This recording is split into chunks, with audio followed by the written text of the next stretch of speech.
की स्टडी में आप सबका स्वागत है। फिर से एक नई उमंग के साथ, एक नई लेसन के साथ। हम में से कितने लोग हैं जो ये मानते हैं कि हम मल्टी टैलेंटेड तो नहीं हैं, पर हाँ, हमें ज़रूर कुछ अनोखा है, कुछ बेहतर है जो हमें बहुत ख़ास बनाता है। तो क्यों ना अपने उसी अनोखे अंदाज से कुछ बेहतर किया जाए। इसी मोटिवेशन के साथ आज की अपनी इस क्लास को शुरू करते हैं। आज की क्लास है प्रेजेंट परफेक्ट टेंस के बारे में। Present perfect tense. Present tense यानी कि वर्तमान काल का तीसरा टेंस है। इससे पहले प्रेजेंट इंडेफिनिट टेंस और प्रेजेंट कंटिन्यूअस टेंस के वीडियोस चैनल पर आ चुके हैं। यदि आपने वो अभी तक नहीं देखे हैं तो मैं डिस्क्रिप्शन बॉक्स में उसका लिंक दे दूंगी, आप वहां से जाकर देख सकते हैं। Present perfect tense. Present perfect tense की पहचान है जहां वाक्यों के अंत में चुका है, चुकी है, चुके हैं, लिया है, दिया है आदि शब्द आते हैं, जहाँ कोई काम हो गया होता है। जैसे कि एक सेंटेंस दिया है, वह स्कूल जा चुका है। यहाँ पर चुका है लास्ट में आया है। हर टेंस को 4 तरीके से बनाया जाता है। अफर्मेटिव सेंटेंस स्वीकारात्मक वाक्य, निगेटिव सेंटेंस नकारात्मक वाक्य, इंटेरोगेटिव सेंटेंस प्रश्नवाचक वाक्य, इंटेरोगेटिव नेगेटिव सेंटेंस प्रश्नवाचक नकारात्मक वाक्य। सबसे पहले शुरुआत करते हैं अफर्मेटिव सेंटेंस की। अफर्मेटिव सेंटेंस में सबसे पहले सब्जेक्ट यानी कि कर्ता, जैसे कि ही, सी, इट या किसी का नाम, आई, वी, यू, दे, और उसके बाद helping verb.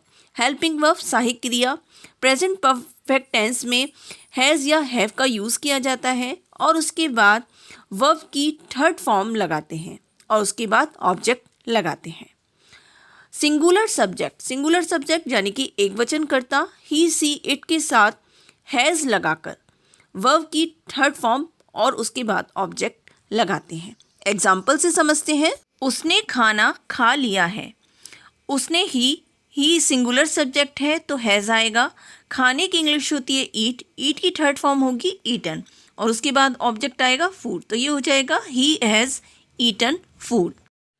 बहुवचनकर्ता plural subject we, you, they और आई के साथ हेल्पिंग वर्ब सहायक क्रिया हैव लगाकर वर्ब की थर्ड फॉर्म लगाकर ऑब्जेक्ट लगाते हैं। एक एग्जाम्पल से समझते हैं। हम उसकी मदद कर चुके हैं। हम की इंग्लिश वी होती है और जैसा कि मैंने आपको बताया है, वी एक प्लूरल सब्जेक्ट है तो वी के साथ सहायक क्रिया हैव लगाएंगे और मदद करने की इंग्लिश होती है हेल्प।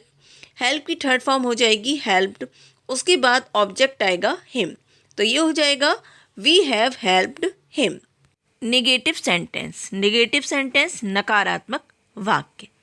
इसका रूल है सबसे पहले सब्जेक्ट यानी कि कर्ता, जैसे कि ही, सी, इट या किसी का नाम, आई, वी, यू, दे, और इसके बाद हेल्पिंग वर्ब हैज़ या है, उसके बाद नॉट और उसके बाद वर्ब की थर्ड फॉर्म, फिर ऑब्जेक्ट लगाते हैं। सिंगुलर सब्जेक्ट जैसे कि ही, सी, इट या किसी का नाम के साथ सहायक क्रिया हैज़ लगाकर उसके बाद नॉट और फिर वर्ब की थर्ड फॉर्म और फिर ऑब्जेक्ट लगाएंगे। जैसे कि एक एग्जाम्पल से समझते हैं। वह अपना कार्य पूरा नहीं कर चुका है। यहाँ पर सबसे पहले वह लड़का है तो ही आएगा। ही एक सिंगुलर सब्जेक्ट है, इसके साथ हैज़ लगाएंगे, इसके बाद नॉट और उसके बाद पूरा करने की इंग्लिश होती है कंप्लीट। कंप्लीट की थर्ड फॉर्म होती है कंप्लीटेड। अपने के लिए लड़के के साथ हिज लगाएंगे, हिज आएगा और उसके बाद काम की इंग्लिश वर्क, तो ये हो जाएगा ही has not completed his work.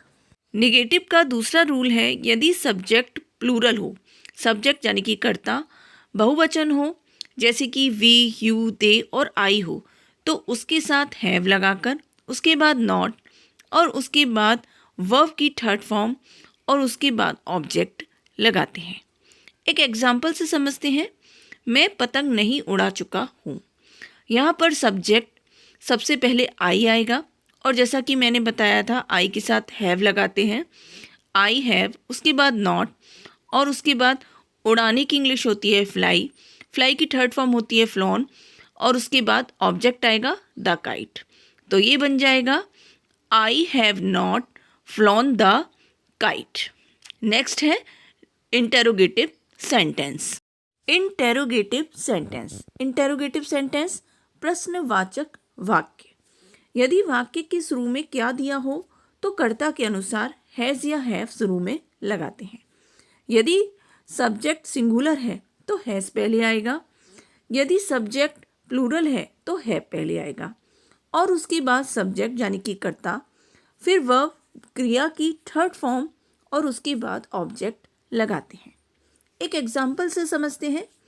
क्या ड्राइवर कार चला चुका है। यहाँ पर ड्राइवर सिंगुलर सब्जेक्ट है तो हैज़ पहले आएगा, उसके बाद ड्राइवर जो कि सब्जेक्ट है वह आएगा और उसके बाद चलाने की इंग्लिश होती है ड्राइव, ड्राइव की थर्ड फॉर्म होती है ड्राइवन और उसके बाद ऑब्जेक्ट द कार आएगा। तो ये बनेगा has the driver driven the car. एक और एग्जाम्पल से समझते हैं।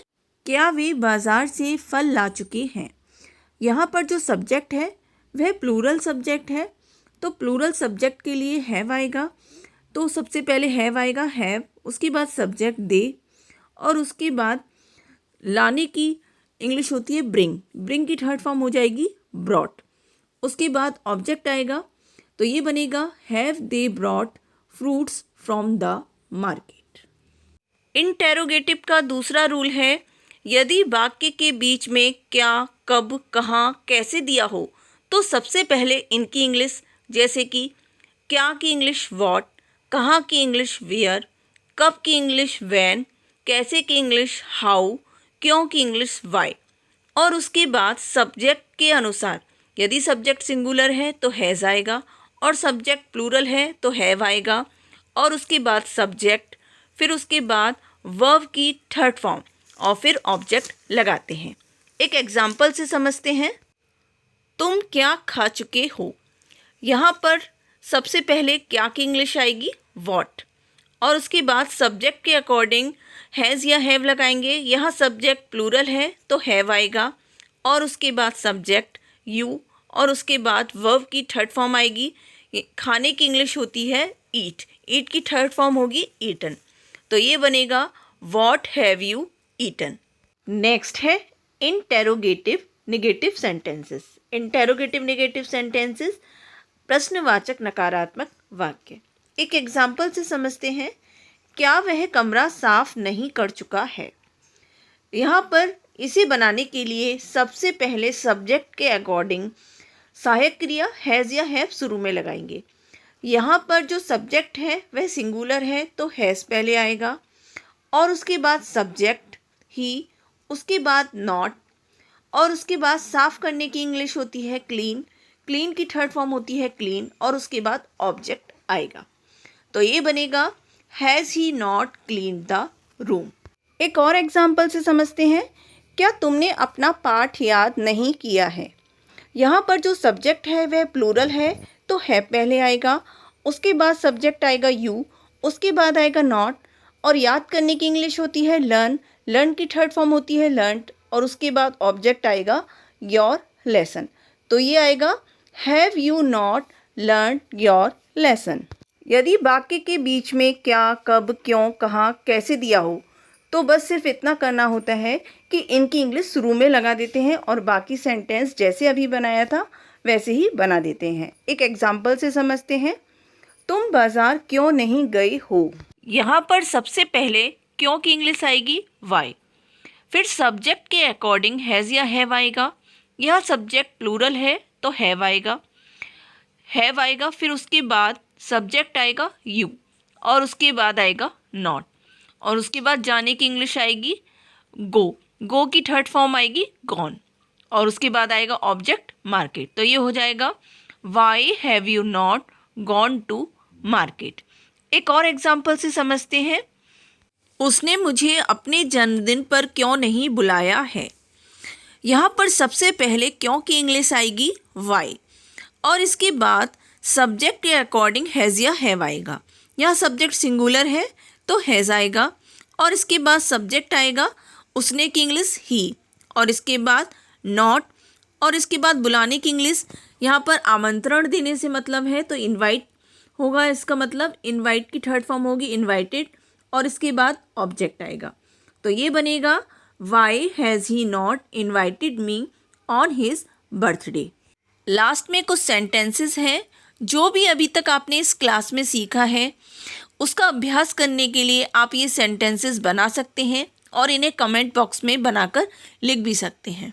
सबसे पहला सेंटेंस है, अध्यापक ने अभी हिंदी पढ़ाई है, उसने अपनी गाय नहीं बेची है, मैंने यह घर खरीद लिया है, वह क्यों नहीं पढ़ा है, उसने खाना कब खाया है।